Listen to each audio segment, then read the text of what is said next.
बच्चों, physics for you channel में एक बार फिर से आपका स्वागत है। कल मैंने आपको प्रॉमिस किया था कि मैं आपको कुछ बोर्ड में आए हुए क्वेश्चन कराऊंगा। तो आज मेरे हाथ में 2020 के सातों सेट हैं और इनमें आए हुए क्वेश्चंस इस चैप्टर से रिलेटेड वो मैं आपको कराता हूं। देखिए बच्चों, सबसे पहले मेरे हाथ में सेट है 346 XV। इसका ये क्वेश्चन नंबर 5 का गय खंड है, 3 अंक का प्रश्न है। ये मैं आज जो आपको करा रहा हूँ वो यूपी बोर्ड एग्जामिनेशन 220 की ये क्वेश्चंस करा रहा हूँ। तो देखिए, ये 5वें का क्वेश्चन नंबर 5 का ये गय खंड है।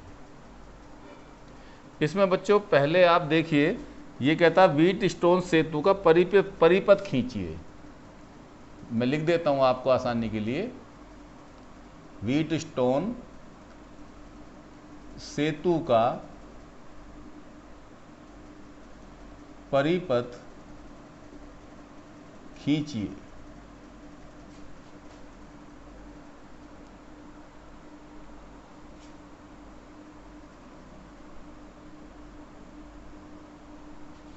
तथा किरचॉफ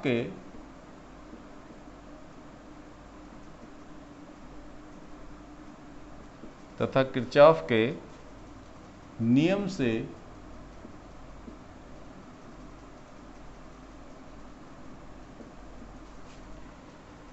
सेतु का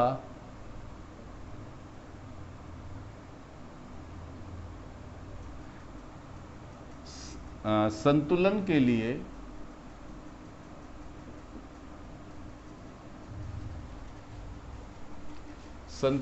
लिए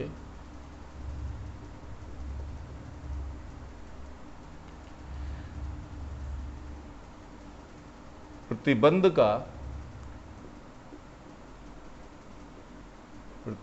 का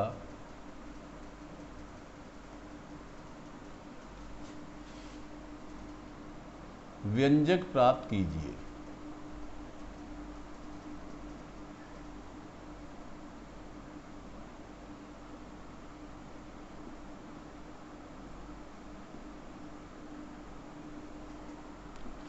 ठीक है बच्चों। अथवा ये जो क्वेश्चन मैं आपको करा रहा हूं ये 346 XV सेट है। ठीक है। तो देखिए बच्चों, ये आपको क्वेश्चन आपके नोट्स में मिलेगा, जिसमें मैंने आपको व्हीट स्टोन सेतु किरचॉफ के नियम की सहायता से करा रखा है। उसके मैंने आपको संतुलन स्थिति करा रखे है किरचॉफ के नियम की सहायता से। यदि बाय द वे आपने नोट नहीं किया तो आप मेरी कोई सी वीडियो उठा के देख लेना, उन वीडियो में मिलेगा जिसमें मैंने आपको व्हीट स्टोन सेतु पढ़ा रखा है। ये तो सीधा सीधा क्वेश्चन हुआ है, 3 अंक का क्वेश्चन। अब बच्चों इसका अथवा भी हमें दिया हुआ, अथवा न्यूमेरिकल है। यह है एक तार के अनुप्रस्थ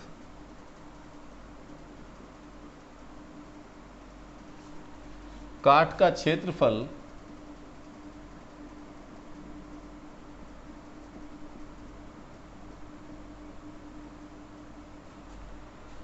एक गुणा 10⁻⁻7 मीटर स्क्वायर तथा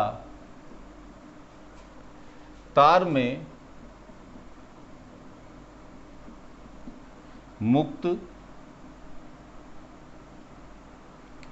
इलेक्ट्रॉनों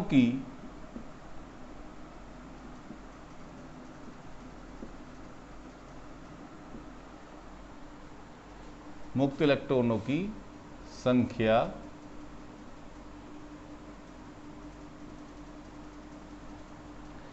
2 गुणा 10⁻28 प्रति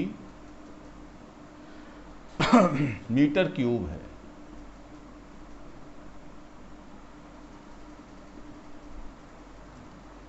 तार में 3.2 एम्पियर विद्युत धारा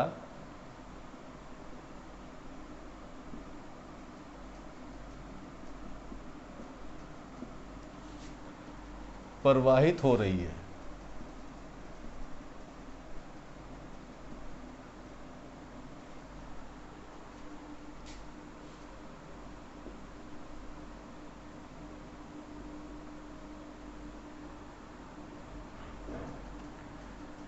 ठीक है, ज्ञात कीजिए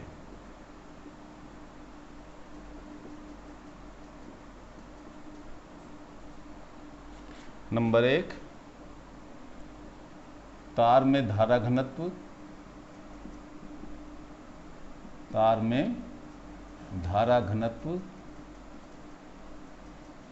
और नंबर 2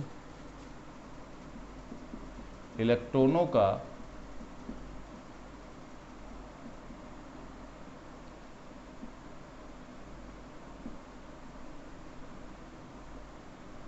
अनुगमन वेग या अपवाह वेग, एक ही बात है, इंग्लिश में एक ही नाम है, ड्रिफ्ट वेलोसिटी। ठीक है बच्चों, ये इसी का अथवा है। अब देखिए, वैसे मैं तो आपको यही सलाह दूंगा कि जब भी इस तरह का क्वेश्चन आए तो आपको न्यूमेरिकल अटेम्प्ट करना चाहिए, यदि आपको अच्छी तरह से आता है तो।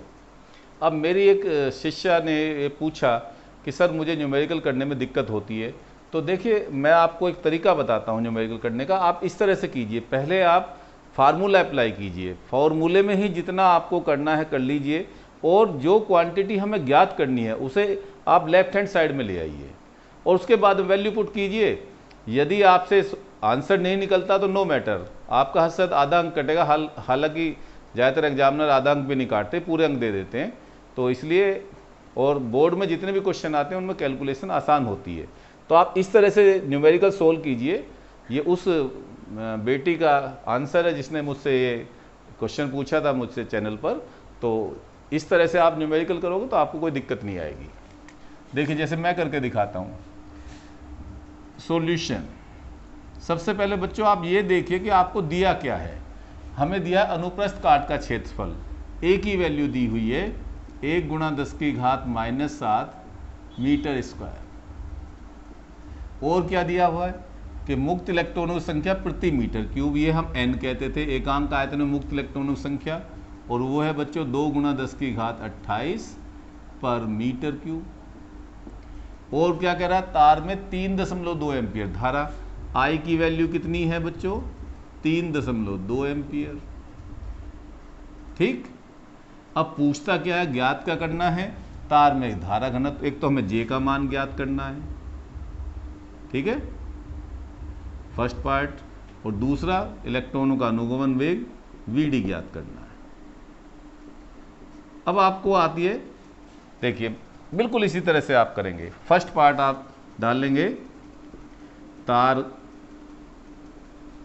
तार में धारा घनत्व, तार में धारा घनत्व वो होता है बच्चों J बराबर I/A, समझाया था हमने आपको। अब वैल्यू पुट कीजिए, इसमें कुछ नहीं है। I की वैल्यू कितनी है, यहाँ देखिए 3.2, A की वैल्यू कितनी है 1 × 10⁻⁷। तो देखो कितनी आसान कैलकुलेशन आई, 3.2 और 10⁻7 ऊपर जाके कैसी हो गई प्लस की, तो 10⁻7। अब यूनिट लिख दीजिए एम्पियर पर मीटर स्क्वायर। आया समझ में, बहुत आसान है। और ये 3 अंक का है, या तो आप इतना सारा करिए, पहले आप व्हीटस्टोन सेतु परिपथ बनाएंगे, किरचॉफ के फिर नियम लिखेंगे, नियम के अनुसार से सोल्व करेंगे, और या फिर आप देखो आपको 1.5 अंक इस पे मिल गया सीधा सीधा। अब क्या चाहिए हमें, इलेक्ट्रॉनों का अनुगमन वेग। अब बच्चों हमें क्या क्या पता है, I पता है, N पता है, A पता है।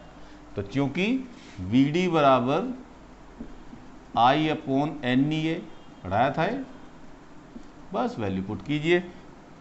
I/A क्या हो जाएगा, J/NE। J की वैल्यू हमने निकाल ली 3.2 × 10⁻7।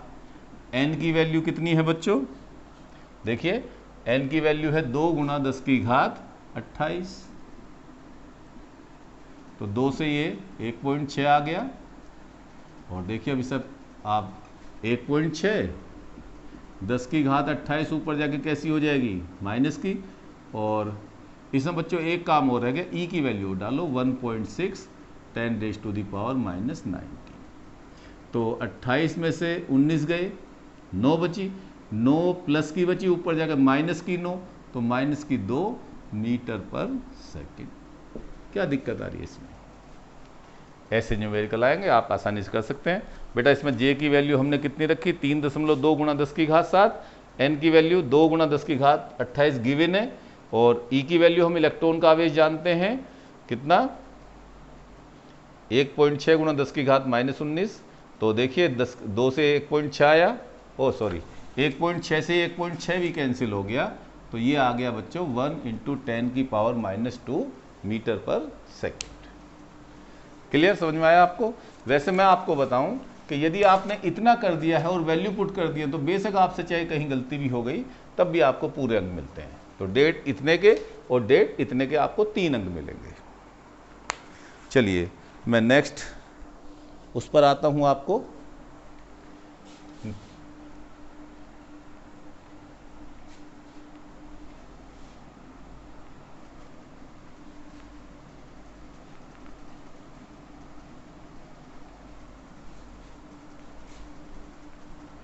इसके बाद में मेरे हाथ में बच्चों ये सेट है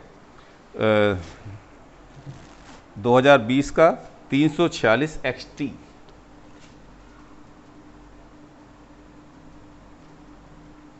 346 XT बहुत अच्छा क्वेश्चन लगा मुझे ये, इसलिए मैं आपको सोच रहा हूँ कि इसे ज़रूर कराऊँ आपको। देखिए ये है बच्चों क्वेश्चन नंबर 5 का गय खंड, और ये भी 3 अंक का प्रश्न है। तो आप समझ रहे होंगे इस चैप्टर से लगभग 3 और 2 5 में भी एक क्वेश्चन और भी करा सकता हूँ आपको।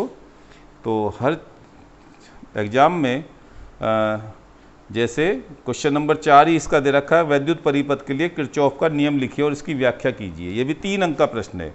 तो 3 अंक का ये क्वेश्चन नंबर 4 का क्या लिखिए, इसी का ही क्वेश्चन नंबर 4 का कै, ये भी 3 अंक का प्रश्न है। क्या है? विद्युत परिपथ के लिए, विद्युत परिपथ के लिए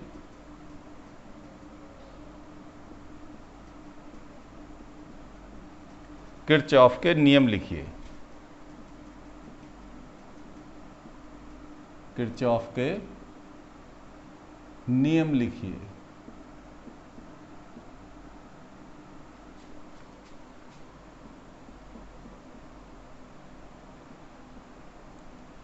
तथा उनकी व्याख्या कीजिए। तथा उनकी व्याख्या कीजिए। अब देखिए इसी चैप्टर में से बच्चों आप देख रहे हैं कितने नंबर का आ रहा है प्रश्न, 3 अंक का तो ये हो गया। अब इसी क्वेश्चन पेपर से ये क्वेश्चन तो ये था बच्चों आपके पास क्वेश्चन नंबर 4 का कै, और ये जो मैं आपको करा रहा हूँ क्वेश्चन नंबर 5 का गै, 3 का ये अंक आ गया। तो कितना 6 नंबर का तो लगातार आपको मिल गया। कैसे, देखिए इस क्वेश्चन को, एक ही धातु के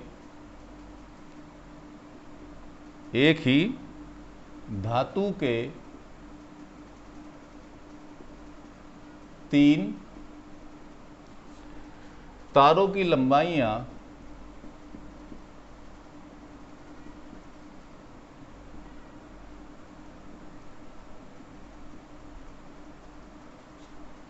लंबाइयों का अनुपात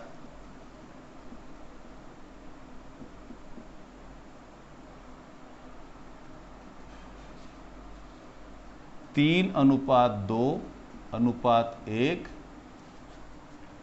तथा द्रव्यमानों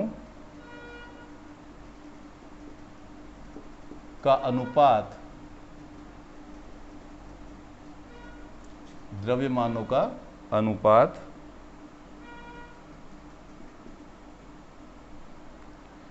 1:2:3 है। इन तारों के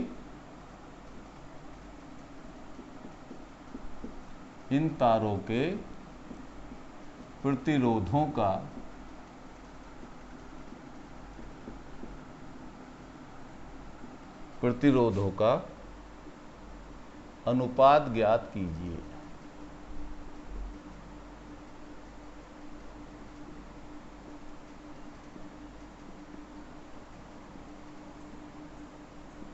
ये भी बच्चों 3 अंक का प्रश्न है। अब देखिए, एक चैप्टर आपने तैयार करा, 6 अंक आपको फटाफट यहीं से मिल गए।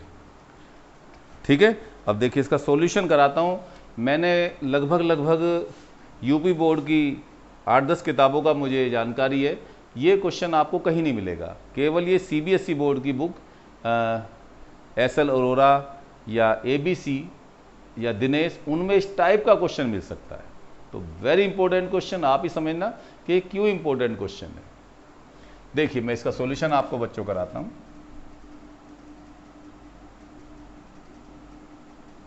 क्या दिया हुआ है, एक ही धातु के, जब एक ही धातु के पदार्थ हैं तो उनका आप क्या जानते हैं, विशिष्ट प्रतिरोध एक जैसा होता है। और किसका अनुपात दिया, लंबाइयों का, L1 अनुपात L2 अनुपात L3। ये कितना दिया बच्चों, 3:2:1। द्रव्यमानों का अनुपात M1 अनुपात M2 अनुपात M3 इक्वल टू 1:2:3। निकालना किसका अनुपात है, प्रतिरोधों का, R1 अनुपात R2 अनुपात R3 हमें फाइंड आउट करना है। तो इसका मतलब ये है बच्चों, इससे पता लग रहा है कि हमें जो रिलेट करना है वो किसको रिलेट करना है, द्रव्यमान, लंबाई और प्रतिरोध को। अब देखिए कैसे करेंगे। चूंकि किसी तार का प्रतिरोध किसी तार का प्रतिरोध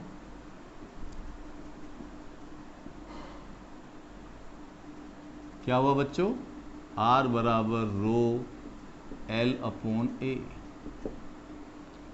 या अब देखना ध्यान से, मैं R इक्वल टू रो, इसे बच्चों मैं L² कह दूं तो कोई फर्क नहीं पड़े। L से ऊपर गुणा करी, L से नीचे गुणा कर दी। अब ये आयतन, आधा का क्षेत्रफल गुणा लंबाई क्या होता है, आयतन होता है। तो रो इंटू L² तार का आयतन। चूंकि आयतन क्या होता है भाई, आपने ये फार्मूला पढ़ा, घनत्व बराबर D बराबर M/V, पढ़ा सबने। तो V बराबर क्या आया, M/D लेने पर। तो क्या आया बच्चों, R बराबर रो L²/V की वैल्यू बोलो M/D। तो R बराबर रो D L²/M, ये आ गया। अब देखिए सारे तार जो हैं वो एक ही धातु के बने हैं। जब एक ही धातु के बने हैं तो उनके क्या, विशिष्ट प्रतिरोध और घनत्व समान होंगे। क्लियर। तो क्या आ गया, चूंकि रो और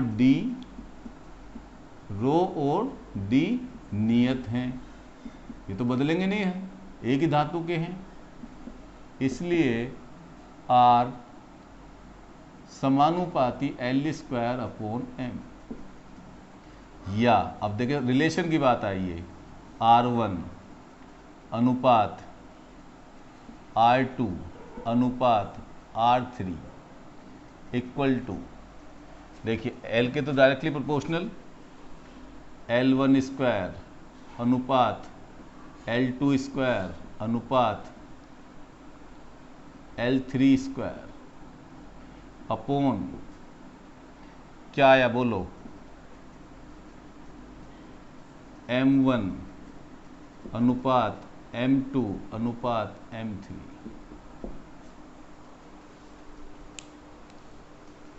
ठीक है, जो इस टर्म को हम ऐसे लिख सकते हैं कि R1 अनुपात R2 अनुपात R3 इक्वल टू, देखिए ध्यान देखना, L1 square upon M1 is to L2 square upon M2 is to L3 square upon M3।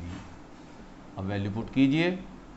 देखिए L1 की वैल्यू कितनी है 3, तो 3 का स्क्वायर उससे कोरस्पॉन्डिंग M की वैल्यू 1 इज टू L2 2 का स्क्वायर उससे कोरस्पॉन्डिंग वैल्यू M2 2 का स्क्वायर 2 सॉरी केवल 2 है इज टू L3 3 का स्क्वायर अपॉन M3 कितना है बच्चों, नहीं L3 1 है सॉरी, और ये 3 का स्क्वायर। तो देखिए इसमें इसको यहाँ कर देता हूँ, क्या आया बच्चों R1 अनुपात R2 अनुपात R3 equal to 9/1 is to, ये 2 है केवल, 2 का स्क्वायर 4, ये 2 आया अनुपात 1/, देखिए ये 3 का स्क्वायर नहीं है 1/3। अब 3 से मल्टीप्लाई कर लो तो 9 या 27 अनुपात 6 अनुपात 1। तो ये आ गया बच्चों R1 अनुपात R2 अनुपात R3। आया समझ में? तो यदि आप चाहेंगे कि मैं कुछ आपको और भी न्यूमेरिकल कराऊं बोर्ड में आए हुए, तो आप मुझे सजेस्ट करना वीडियो देखकर, और नहीं तो फिर हम आपको अगला चैप्टर डिस्कस करेंगे। तो अब आपको आइडिया हो गया होगा कि ये चैप्टर जो मैंने डिस्कस किया है कई वीडियो में, ये कितना महत्वपूर्ण है। आप एक एक वीडियो को बहुत ध्यान से देखिए, बहुत ध्यान से उसके नोट्स लीजिए, कहीं डिफ़िकल्टी आती है तो मैं आपके साथ हूँ, तो ऐसे करिए। तो मैं समझता हूँ कि देखिए जैसे 6 नंबर का यहीं आया, एक आधा नंबर का और भी क्वेश्चन पूछा गया होगा, तो 7 नंबर का एक चैप्टर हमें नंबर 7 दे जाए बोर्ड के एग्जाम में, बहुत बड़ी बात होती है। तो ये बहुत इंपॉर्टेंट चैप्टर है, आप बच्चों इसे ध्यान से करिए। समझ में ना आता है तो मुझसे पूछिए, और बेस्ट ऑफ लक मुझे बताइए। Thank you.